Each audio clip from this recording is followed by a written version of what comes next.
Hello, I am Optimus Prime. The following video will be in French. Please enjoy.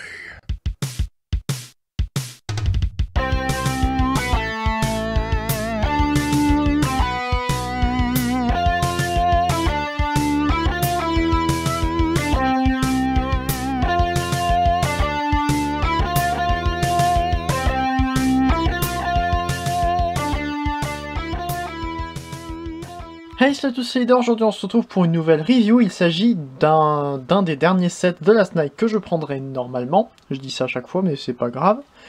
Il s'agit du duo pack Optimus Prime. Cette review fait écho pour ceux qui l'ont vu ou qui la connaissent à la première review de ma chaîne, la première vidéo importante de ma chaîne qui n'était pas une stop motion. La première vidéo où je parle, il s'agissait donc de la review du Age of Extinction pack Evolution Optimus Prime, où on avait aussi deux Optimus que je voulais vraiment. Là, pareil, on a deux Optimus que je voulais vraiment.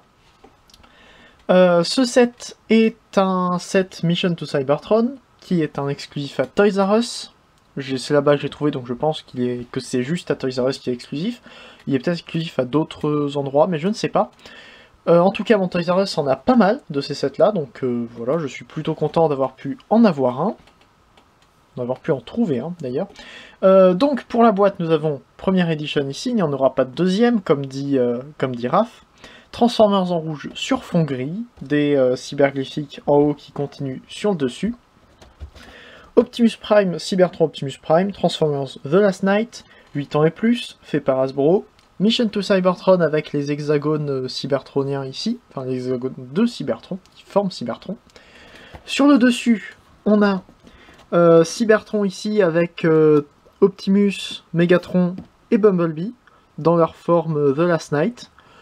Je sais plus, et étant donné que ça va bientôt faire un an que j'ai pas vu le film, j'ai vu qu'une seule fois au cinéma et que je ne l'ai pas vraiment aimé, je ne me souviens pas s'il y a une scène comme ça sur Cybertron, mais ça m'étonnerait beaucoup. Voilà. Sur le côté, on a des cyberglyphiques dont je ne connais pas la signification, j'ai pas vraiment regardé, ça doit sans doute vouloir dire Cybertron, ça m'étonnerait pas. Ici, la continuité, enfin le même dessin que ce qu'on avait en haut, avec des tentacules qui partent autour de la Terre, c'est vachement bizarre. Optimus et Megatron, Deluxe Class. En dessous, faites attention, ne mangez pas le jouet. C'est pas très bon, c'est pas fait exprès. Et en arrière, on a donc le dessin sur le côté qui continue, le dessin de Cybertron, des chiffres et glyphes de mission sur transformers.com/mission to Cybertron, pardon. Donc voilà, avec le Mission to Cybertron, le logo ici. Et là, des photos des deux jouets. Donc nous avons un repaint du Dark of the Moon Deluxe Class Optimus Prime, que je voulais depuis sa sortie.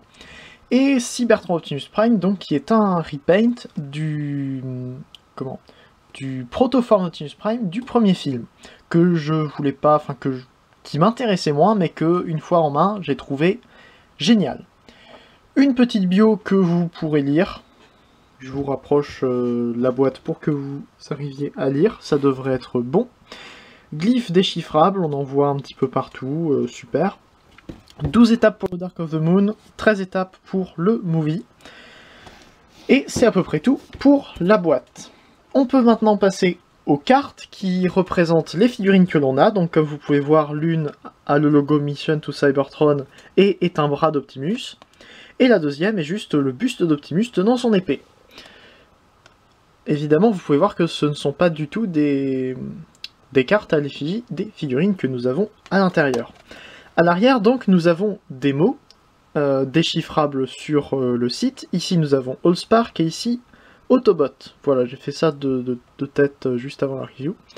Là, on n'a pas de chiffres et je viens de voir qu'ici, on avait un petit 2. Je ne sais pas pourquoi. C'est pas grave. Voilà. Et donc, nous allons maintenant pouvoir passer aux figurines en elles-mêmes. Et mon appareil photo n'a plus de batterie. Je m'en excuse. Enfin, j'en suis absolument désolé. Donc nous retrouvons ici nos deux formes d'Optimus différentes. Une version Comet qui reprend la version entrée sur Terre d'Optimus dans le premier film, et la version camion, donc celle qu'il a après avoir scanné le camion justement dans le même film. Ce qui est pas très compréhensible, étant donné que c'est un pack de The Last Night. C'est très bien qu'ils ressortent des jouets comme ça anciens que certains nouveaux collectionneurs, ou juste certains enfants qui aiment bien les premiers films, mais qui peuvent avoir ces jouets-là que maintenant. Voilà, c'est bien qu'ils puissent avoir ces jouets-là maintenant. Mais ça se comprend pas forcément dans une gamme comme The Last Night. Mais ça permet d'avoir, encore une fois, ces jouets-là que je cherchais, enfin, surtout ce Optimus-là que je cherchais depuis quelques temps.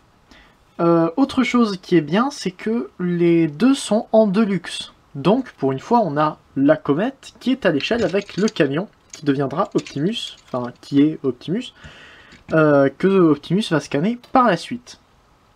Pour la comparaison, on va comparer tout de suite.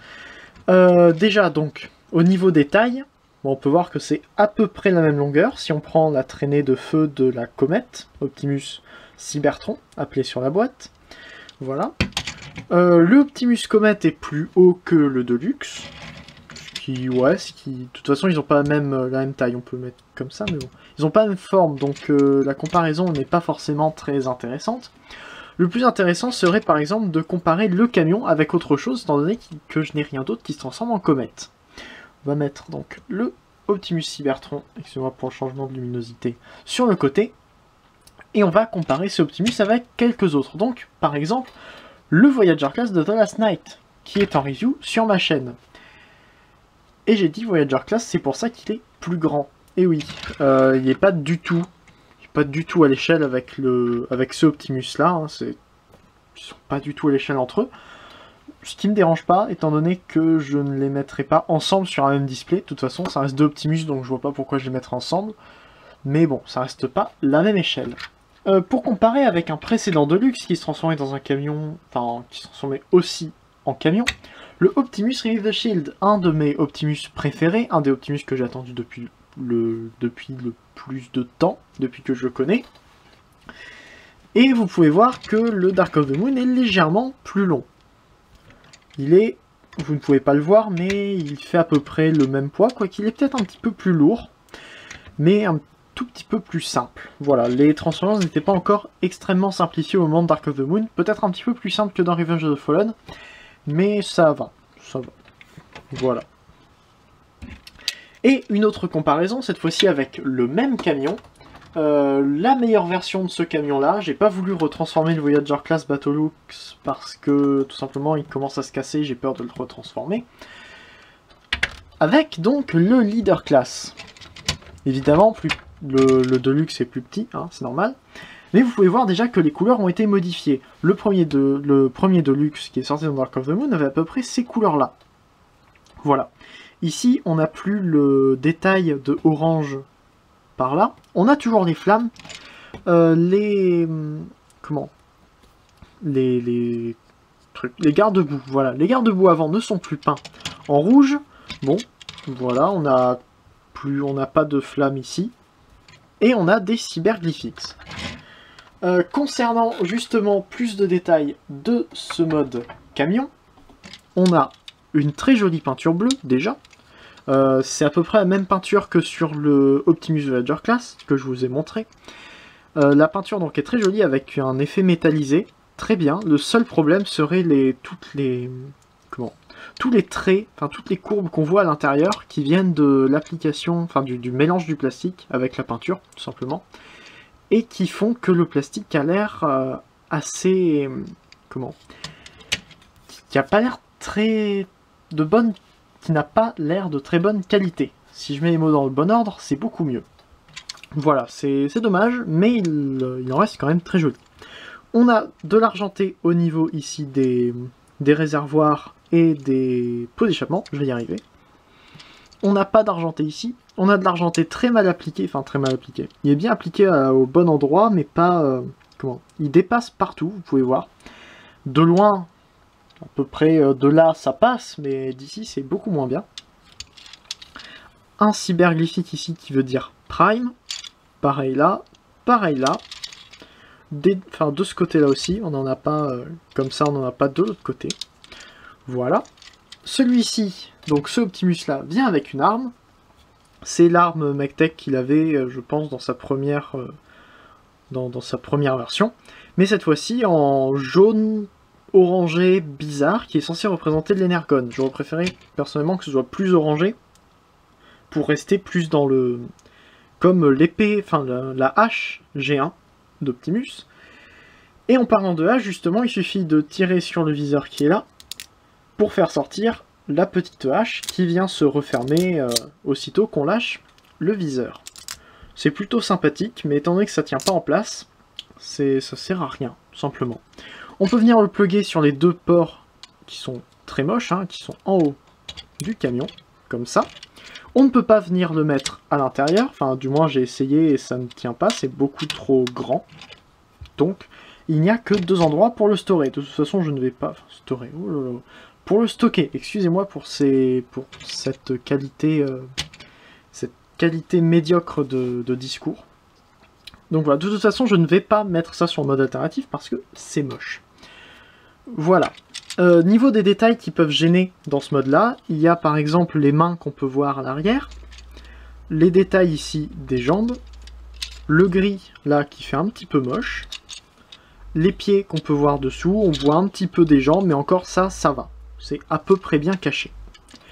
Petit détail aussi très sympathique par rapport au Voyager Class de Last Night, c'est que les roues sont peintes en silver à l'intérieur, ce qui je trouve génial. Voilà, tout simplement excellent. Maintenant, je vais faire un petit tour sur le mode Comet d'Optimus Prime. Donc le mode Comet est sorti dans le premier film, c'était un Deluxe, et en fait le premier film, maintenant que je le revois, j'étais trop jeune lors de la sortie du premier film pour aller chercher des jouets dans le rayon pour avoir des jouets moi-même du premier film. Et maintenant que j'essaie d'analyser un petit peu cette gamme, je la trouve un petit peu simple. Enfin, les transformations sont assez simples. Les qualités de détail n'étaient pas les plus optimales. J'ai surtout vu un gros changement entre Revenge of the Fallen et Dark of the Moon. J'ai pas eu beaucoup de Revenge of the Fallen, mais dès que j'ai eu mon premier Dark of the Moon, j'ai vu que les détails étaient beaucoup plus fins que les jouets de 2009. Et donc c'est ce qu'on retrouve ici, un Transformers qui reste assez simple, mais très sympathique avec de très bonnes idées dedans. Donc déjà on a ici une pièce qu'on peut retirer, qui est une sorte de traînée de flammes, comme si la comète était en train d'entrer dans l'atmosphère, donc avec un très joli dégradé du orange vers le rouge du plastique, tout simplement.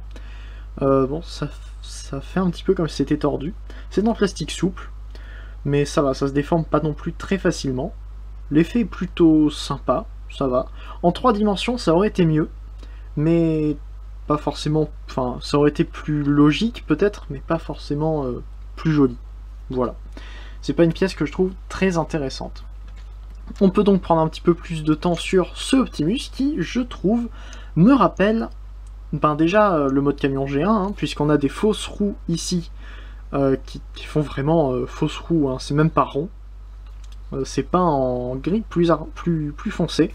On a des applications d'argenté là et là, avec un gris légèrement différent ici, qui est très joli. Donc ça peut faire penser au G1 avec les vitres à l'avant et une petite calandre, mais ça peut aussi faire penser au Animated.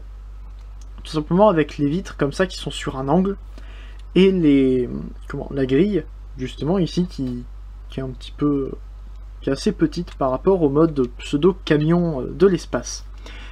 On a quelques détails qui sont très sympathiques, donc déjà les cyberglyphiques ici qui veulent dire Prime, des deux côtés, ainsi que là. Oui, c'est très malin d'inscrire son nom en gros en rouge sur son mode comète. Bon, en même temps, c'est une comète, on va pas se dire, tiens, il n'y a rien qui se cache ici, quand il y a une comète qui est garée au milieu du parking. Mais quand même, on va peut-être pas noter son nom dessus, comme ça, je sais pas, après, moi, personnellement, je me ferai pas tatouer mon nom sur mon bras. Optimus fait comme il veut.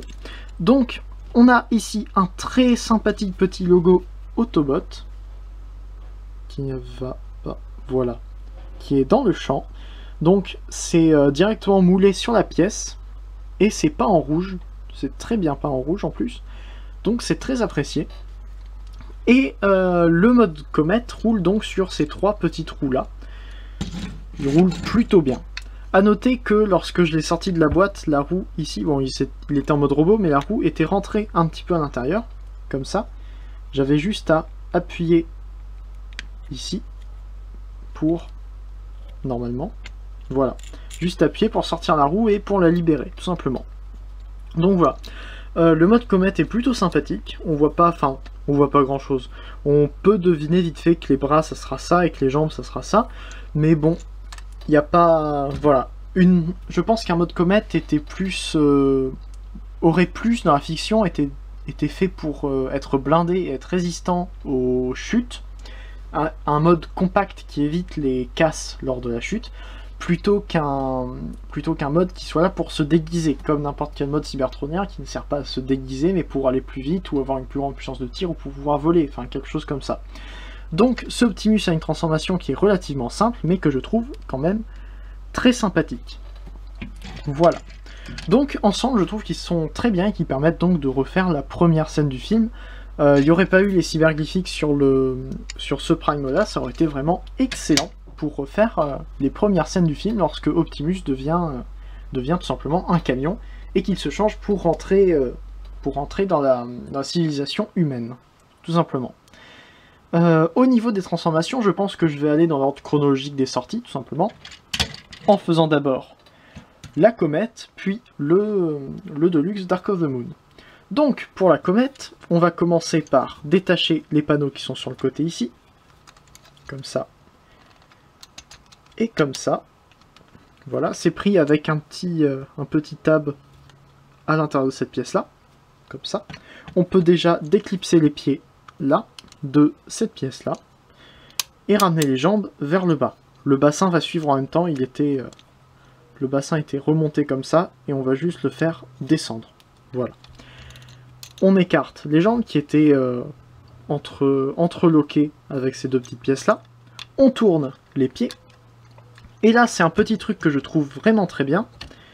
Alors déjà, on va ajuster un petit peu les jambes.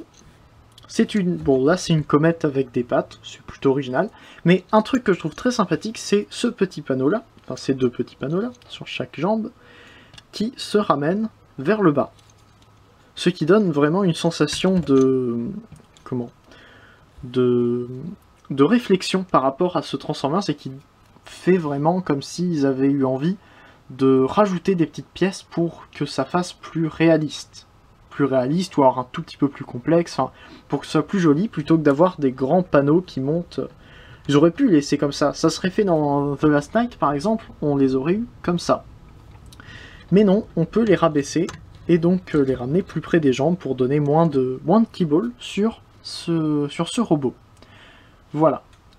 Ensuite, on va prendre les pièces qui sont là, on les ramène comme ça, on peut ramener les pièces ici, ainsi, ce qui va former donc les bras, pareil de l'autre côté.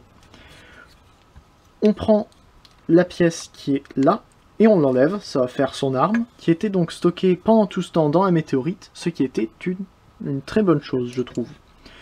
Ensuite, on va tourner ça, et là, c'est un petit problème de la figurine. Le moule est un petit peu vieilli, ce qui fait que le ratchet au milieu est un petit peu bizarre. Tous les clics du ratchet ne font pas le même bruit et ne sont pas au même niveau, ce qui est un petit peu étrange. Donc, on va tourner. Ah, on va juste, voilà, ramener ça vers le haut comme ça. Et là, vous avez peut-être entendu que c'était très bizarre au niveau des cliquetis. Bon, on laisse ce panneau comme ça. On fait descendre un petit peu la queue de la comète. Je vais relever la caméra. On peut donc prendre cette pièce-là et la ramener entièrement dans le dos. Et maintenant, on vient relever la queue de la comète pour pouvoir sortir la tête en poussant par derrière, tout simplement. Comme ça. On la lève entièrement. Et là, il y a le petit panneau ici qu'on vient refermer qui va empêcher la tête de rentrer dans le corps, tout simplement, ce qui est une excellente idée. Ensuite, on peut finir en ramenant ça comme ça. On peut ramener les bras entièrement comme ça et ramener ces pièces là vers le haut. Et notre premier Optimus est transformé. Je trouve qu'il est très joli. Je vais faire un tour du propriétaire un tout petit peu plus tard, juste après avoir transformé ce Optimus là. Alors, le deuxième Optimus me rappelle un petit peu un amalgame de plusieurs Optimus qui sont déjà sortis, enfin qui étaient déjà sortis avant. Enfin, oui, avant, on peut le dire. Il me rappelle un petit peu le Voyager Class du premier film pour tout l'avant en fait qui n'est pas utilisé du tout dans la transformation, qui sert uniquement de backpack, et le Commander Class de Dark of the Moon qui est sorti à peu près en même temps, c'est un tout petit peu avant je pense, parce que celui-là date des dernières vagues. Et tout simplement en utilisant les vitres ici pour faire des vraies vitres, enfin pour faire les vitres sur le torse, ce qui est excellent, et la partie arrière pour cacher les bras. Voilà. Voilà, c'est un amalgame plutôt sympathique. Donc on va commencer par prendre la partie à l'avant et l'étirer comme ça sur la pièce grise qui est là, jusqu'à ce que ça clipse, et ça va rester comme ça pour le moment. Ensuite, on prend toute la partie arrière, et on la ramène comme ça, ainsi, ce qui va former les jambes. On peut déjà transformer les jambes, donc pour ceci, on va détacher les deux parties. On ramène cette pièce-là vers le haut, et on vient tourner ainsi les pieds. Maintenant, on peut prendre la pièce qui est à l'intérieur et la ramener en déclipsant en fait tout simplement le réservoir de ce qui formera la hanche d'Optimus. On peut ramener comme ça et venir clipser ici. Et on finit par prendre la roue là et la ramener à l'intérieur de la cheville. Pareil d'autre côté, comme ça et comme ça. Et là, les jambes d'Optimus sont faites. C'était plutôt simple et justement c'est ça qui est pas mal. La transformation reste assez simple. Ensuite on peut commencer à sortir les bras et on vient détacher ces deux pièces là. Alors il faut faire attention en refermant ces pièces là, les petites lamelles des pièces comme celle qui a le logo Autobot ici, les petites lamelles ont de la peinture dessus et la peinture donne de l'épaisseur à la pièce, ce qui fait que j'ai eu très peur de casser la pièce dans laquelle elle s'enfonçait, la pièce de l'avant ici. J'ai eu très peur de casser ce morceau de plastique, donc j'ai enlevé la peinture de dessus. C'est dommage de devoir faire ça, mais je trouve que c'était nécessaire pour pouvoir avoir une transformation qui fonctionne. Donc ces deux panneaux là en fait sont tenus par un très gros picot entre les deux, et donc les deux lamelles qui s'enfoncent là-dedans. Ce qui fait que c'est très solide les premières fois qu'on transforme, c'est encore très solide maintenant. Voilà, enfin un petit peu moins, mais quand même. Donc voilà, on peut ramener un bras vers le haut, ramener les deux pièces entièrement comme ça. Les faux rétroviseurs ici vont se mettre dans le trou qui est là. Ainsi. On peut donc tourner entièrement le torse. On peut ramener la pièce ici, comme ça. Et maintenant, dernière étape, celle que j'adore, c'est la tête. Il suffit pour ça de tirer sur les épaules et appuyer à l'arrière pour faire sortir donc la tête sur un ressort. Un petit peu comme le Leader Class Hider Extinction, mais à ceci près que on doit écarter, qu'on écarte les vitres et qu'on appuie sur la pièce du dos au lieu de ramener la pièce du torse sur là où elle doit être en mode robot. Voilà. Mais ça reste à peu près le même système que je trouve très sympa. Et nous avons notre Optimus en mode robot. Et donc je trouve que ces deux robots vont plutôt bien ensemble, ils donnent plutôt bien et sont plutôt ressemblants. J'aurais bien aimé avoir plus de ressemblance quand même entre le Optimus Comet et le Optimus qu'on voit dans les films. Parce que normalement il n'y a pas tant de choses qui changent, quelques pièces qui sont modifiées, enfin pas mal de pièces qui sont modifiées pour que ça puisse devenir un camion, mais par exemple la même transformation que le Optimus dans le film pour ce personnage-là aurait été vraiment bien, comme si en fait il se transformait en une comète et que en changeant juste les panneaux extérieurs et un petit peu quelques mouvements dans la transformation, il puisse se transformer en camion humain, simplement. Ça aurait été un très bon détail, mais ils ne l'ont pas fait, je comprends un petit peu pourquoi, parce que il a dû peut-être être fait dans un moment de design assez tôt, ou alors il a été fait trop tard, enfin je sais pas, mais en tout cas il n'a pas vraiment été fait dans le but de ressembler vraiment à un Optimus, surtout qu'on a eu une transformation d'Optimus avec le leader du premier film qui n'est pas du tout celle qui est communément admise avec le leader class du deuxième film, et maintenant le Movie Masterpiece. Donc c'était difficile pour eux d'imaginer la transformation qu'aurait le Optimus, mais bon, ça pourrait être très intéressant si une compagnie tierce par exemple pouvait faire un deuxième Optimus qui se transforme en comète, mais qui soit plus ressemblant au modèle qu'on voit dans les films. Parlant justement de ce Optimus Comet, on va s'en approcher un peu. La caméra est trop haute, désolé. Voilà. On va s'en approcher un peu et regarder ces détails. Alors déjà, il y a une tête qui est complètement argentée, qui est assez jolie, avec des yeux par contre qui sont rouges. Les yeux d'Optimus sont bleus normalement, mais bon, là il les a rouges. On a un petit détail d'argenté ici en plus, qui est très joli. Le bleu qu'on retrouve évidemment sur les vitres. On a une nouvelle partie ici qui est plutôt pas mal, avec un petit peu de rouge. Du rouge qu'on retrouve d'ailleurs sur les épaules, avec l'argenté ici, l'argenté qu'on avait à l'extérieur. Les mains ici, voilà. Les avant-bras, en fait, c'est comme s'il y avait des avant-bras avec une plaque dessus, ce qui rappelle donc justement la plaque de blindage pour éviter que la comète ne s'écrase en fait sur Terre et que le robot meure pendant qu'il rentre sur Terre. Ce qui serait un petit peu dommage. Parlant justement des détails d'Optimus, on a les pièces ici qui font les pièces grises qu'on retrouve sur l'Optimus des 3 premiers films.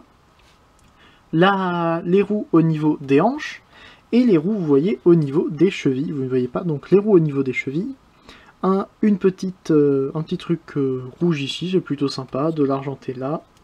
Voilà, donc la roue qui donne bien. Et ici, des pieds qui ressemblent un petit peu à des pieds de mammifères, hein, avec 4 doigts bien définis. Ça pourrait ressembler, c'est vrai, aux pieds d'un Optimal Optimus, par exemple. Ce qui a peut-être été fait d'ailleurs en custom, je ne sais pas, faudra que je regarde.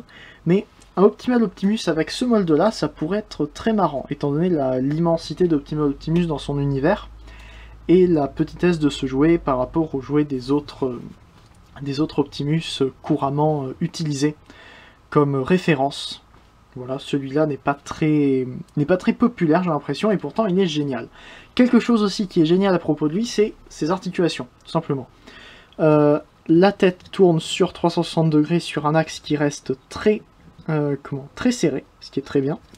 Les épaules font vers l'avant et vers l'arrière. Bon, un petit défaut de mold ici, on peut pas vraiment... Enfin, c'est pas facile de passer la pièce ici qui est plus large que la pièce qui allait avant. Attendez.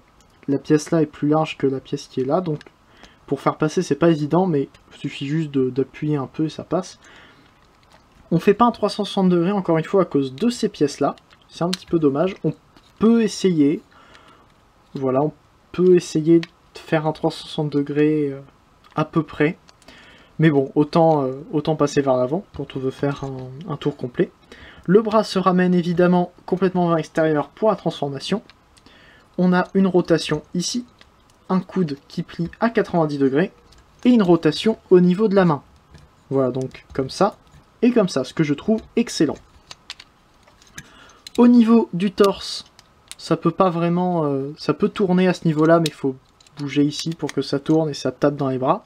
Donc autant dire qu'il n'a pas de rotation au niveau du bassin, mais on peut quand même le pencher en avant, ce qui est plutôt sympathique. On a des ball joints au niveau des jambes qui permettent d'aller entièrement vers le haut, quasiment complètement vers l'arrière, ça va, c'est décent. On peut aller un petit peu, quand même assez vers l'extérieur, hein, encore plus si on tourne. Justement, on a un axe ici qui permet de tourner. On a un genou qui peut plier, bon, un petit peu vers l'avant, mais surtout vers l'arrière à 90 degrés. Et un ball joint au niveau des chevilles, qui permet donc d'aller un petit peu sur le côté. Voilà, sur les deux côtés. 360 degrés, et entièrement vers le bas pour la transformation. Donc il est très bien articulé, je pense pas que tous les jouets du premier film soient aussi bien articulés, j'ai pas beaucoup de jouets du premier film, mais par exemple le Brawl, allez, par exemple. Brawl Deluxe n'est pas aussi bien articulé que ça, surtout à cause de la taille de ses jambes, hein, voilà. Ce design-là étant très fin, très filiforme, c'était facile de mettre beaucoup d'articulation. Parlant justement de design filiforme, ce Optimus-là est pareil. Vous voyez que les jambes sont très très fines. Et avant de passer aux articulations et aux détails, on va regarder par rapport justement au meilleur Optimus Prime des 3 premiers films. Le Leader Class, Revenge of the Fallen, qui est très grand. Et oui, normal, c'est un Leader Class.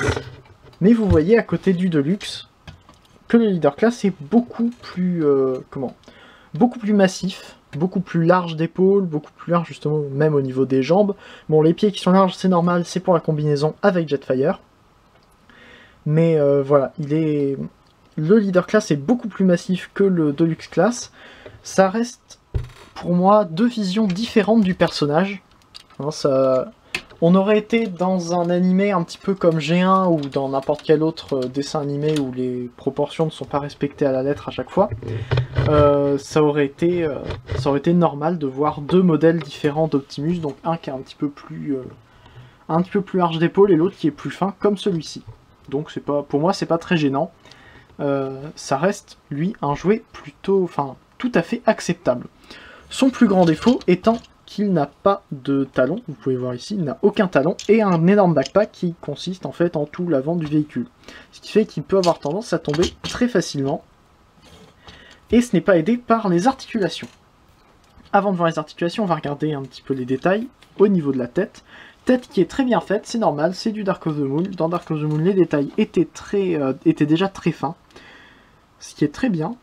Donc voilà, les vitres qui sont les vraies vitres, et ça aussi c'est génial, c'est toujours un bon point, c'est mieux que quelques autres Optimus qui n'ont pas les vraies vitres au niveau du torse. Voilà, bon, les bras qui auraient pu être faits par exemple en rouge, même si, pas vraiment, qui auraient pu bénéficier de plus de peinture rouge, parce qu'en rouge les mains auraient été rouges, ça aurait été dégueulasse, mais là non. Ça aurait été bien de faire un petit peu plus de peinture sur les bras, surtout qu'en plus on a les panneaux bleus dessous. Voilà, on a pas mal de détails ici d'ingénierie, ce qui est sympa. À l'intérieur, on a aussi quelques détails, c'est plutôt original, mais on les voit pas. Hein. On pense surtout qu'ici, on aurait pu par exemple loger un Power Master. Par exemple, hein, ça reste une idée pour un custom, si vous avez envie. Voilà, quelques détails ici. Les détails qu'on voyait en mode alternatif. Assez peu de détails à l'intérieur de la jambe. À l'extérieur, ça reste les mêmes qu'en mode alternatif. Et dessous, ça reste relativement succinct, là aussi. Voilà. Il reste cependant très sympathique, étant donné que son échelle lui permet d'aller avec quelques autres figurines avec lesquelles il n'aurait pas été à l'échelle avant. Ce qui me fait penser que j'ai complètement oublié de sortir mon Megatron Dark of the Moon Voyager pour vous montrer qu'ils étaient tous les deux à l'échelle en mode alternatif. Le Megatron Voyager se transformant en un camion avec une citerne, alors que celui-ci ne se transforme qu'en camion. En fait, la taille de la cabine est quasiment la même. Au niveau des articulations, on a la tête qui peut tourner sur les côtés. C'est gêné par ces pièces-là, il fait que ça puisse pas aller plus haut. Ces pièces-là peuvent accommoder le mouvement en allant complètement vers le haut. Ball joint au niveau du bras qui permet d'aller jusque là en extérieur. Génial. Donc, ça aurait été mieux d'en avoir un petit peu plus de mouvement dans ce sens-là. En plus, la forme est bizarre, ce qui fait que quand je touche à peine ici, ça a tendance à revenir au milieu. Bon. On peut faire un 360 degrés qui n'est pas gêné par le backpack, qui lui reste très loin en arrière, mais très bien caché quand on le regarde de face. Voilà. On a une rotation à ce niveau-là. On a un double coude qui permet de plier entièrement pour la transformation. Voilà. Je dois dire voilà souvent, je ne m'en rends pas spécialement compte, désolé. Des jambes qui peuvent aller jusque là vers l'avant. Jusque là si on les écarte un petit peu. Jusque là vers l'arrière, gêné par cette pièce là. Et on peut les ramener vers l'intérieur pour ramener jusque là. Ce qui ne sert pas à grand chose. On peut ramener ensuite jusque là vers l'extérieur, mais le ball joint, c'est pas qu'il est faible, hein, c'est juste qu'il y a une détente, donc même quand on ramène jusque là, ça a tendance à remonter. Bon. On peut tourner à ce niveau-là, on peut plier le genou à plus de 90 degrés, ce qui est génial. Mais au niveau des pieds, ça suffit pas du tout, parce qu'en fait, on a juste une rotation comme ça. Donc en fait, on peut par exemple le poser comme ça, mais il a tellement peu d'appui au niveau de ce pied-là qu'il aura beaucoup de mal à tenir. Bon, là, j'ai eu de la chance, il tient du premier coup, mais c'est pas dit que si je refais la même chose demain, il tiendra encore debout. Voilà. Niveau comparaison, avec le Voyager Class de The Last Knight, évidemment, plus petit, hein, mais il reste, vous voyez, dans les mêmes couleurs, ce qui est déjà un très bon point. Mais bon, voilà, c'est juste pour la comparaison, pour ceux qui ont celui-ci, vous voyez qu'il n'est pas du tout à la même échelle, même en mode robot. Et avec le Release the Shield Deluxe, qui était quasiment de la même taille en mode camion, mais qui là est plus petit en mode robot. Pour la simple et bonne raison que lui, ses jambes ne s'étendent pas, et que au lieu... Enfin, un autre truc qui change, c'est que lui a l'avant du camion dans le dos, alors que lui a l'avant du camion au niveau des épaules. Ce qui est, je trouve, génial comme utilisation d'une partie qu'on n'a pas spécialement envie d'avoir. Ce qui est un excellent hommage au G2, j'adore ce jouet, mais ce n'est pas de lui qu'on parle en ce moment. Donc, au niveau des accessoires, on peut donner au Optimus Comet cette arme-là, qui est donc pliée ainsi dans le dos, enfin dans la comète. On peut donc ramener cette pièce grise comme ça, et accessoirement on peut sortir aussi cette pièce-là. Voilà, j'aime bien la laisser fermer par moment, mais c'est vrai que comme ça c'est pas mal non plus. On peut venir mettre ça à l'intérieur, comme ça, et il la tient dans sa main, sans problème. Et là, par exemple, il peut aller brûler des robots comme, par exemple, Bumblebee. J'aime bien cette scène. Voilà. Enfin bref. On peut donc évidemment aussi donner l'arme du Optimus Camion dans sa main. Comme ça, ça rentre normalement. Je suis pas spécialement fan. On peut aussi mettre sur des ports qui sont ici. Ou sur ses épaules, mais là c'est affreux, donc je vais même pas le faire. Encore ici, ça pourrait être sympa, en sortant, si on pouvait laisser sa sortie, mais je ne peux pas laisser sa sortie, donc je ne vais plus jamais utiliser cette arme-là. Maintenant que j'ai fait la review, je vais enfin pouvoir la ranger. Savoir que ça fait déjà 2 mois que j'ai ces figurines-là, et que la review ne sortira que dans 2 mois. Au moins. Voilà, je ne pense pas avoir grand-chose d'autre à dire sur ce pack-là, je suis extrêmement content de l'avoir, parce que les deux Optimus me plaisent bien. J'adore celui-ci parce que tout simplement c'est une autre c'est une autre version du Optimus qu'on connaît. C'est un jouet que je ne vois pas très souvent en photo circuler sur internet. Pourtant je trouve qu'il est vraiment bien, très intéressant.